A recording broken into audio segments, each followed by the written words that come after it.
Guess what that was?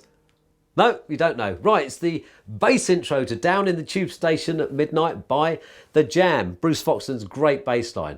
Love it, absolutely love it. Always wanted to play it, now I can. And I thought I'd teach it to all my lovely friends out there.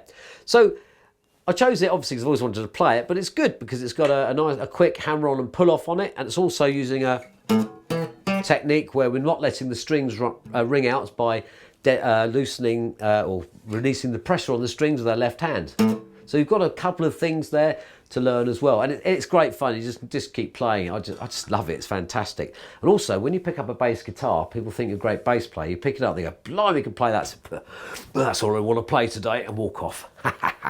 Sneaky, eh? Right. Okay. So what was I doing? It's all based around. The whole thing is based around the 5th and the 7th frets. Okay, so it's very, very simple. We're just using the E, A, D and G strings. So the first part of the riff goes like this. Again, like that. So we're starting 5th fret of the A string, which is the A note. We're then going to go up to the E note, 7th fret of the A string, then the 5th note of the D string, which is the G note, and then we're going to go up to the A note, which is the 7th fret of the D string. Like so. And then we're going to go back down there to the 5th fret of the A string, which is the D note. So the first part goes like this. Like that. And that also forms the beginning of the second part of the riff as well, so you haven't got to learn too much. So, next bit. Sorry.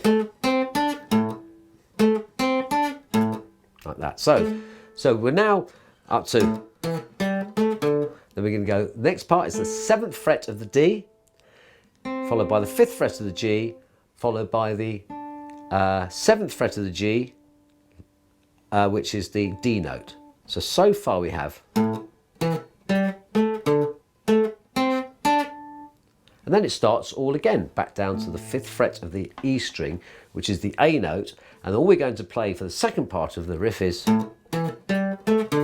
like that. So what we have so far is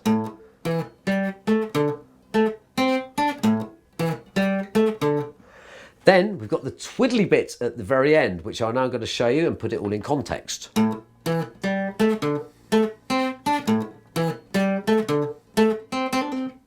That's all it is. So, we're going to hit the 5th fret there, the 7th fret of the D string, then we're going to hit the 5th fret of the G twice, like that. So,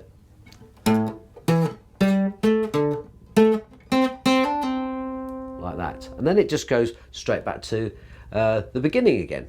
So in context, when we're hammering on, we're hitting that once and again and hammering on and pulling off like that, it just goes straight back down to that A again. So we have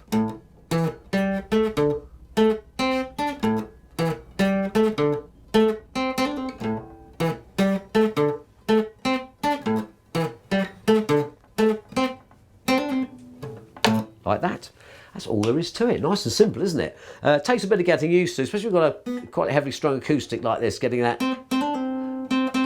right, but absolutely fantastic. And you can see, even on that one, we're not letting that note ring out. We're going, and then we're just releasing the pressure so it doesn't go, it goes. So none of these notes ring out. So let's have a very, very quick practice session now. I'll give you a counting of 4. And I'll just play it through twice for you nice and slowly. And there you have it, a great little bass riff in your back pocket, which is great fun to play on guitar as well. Here we go. 1, 2, 3, 4.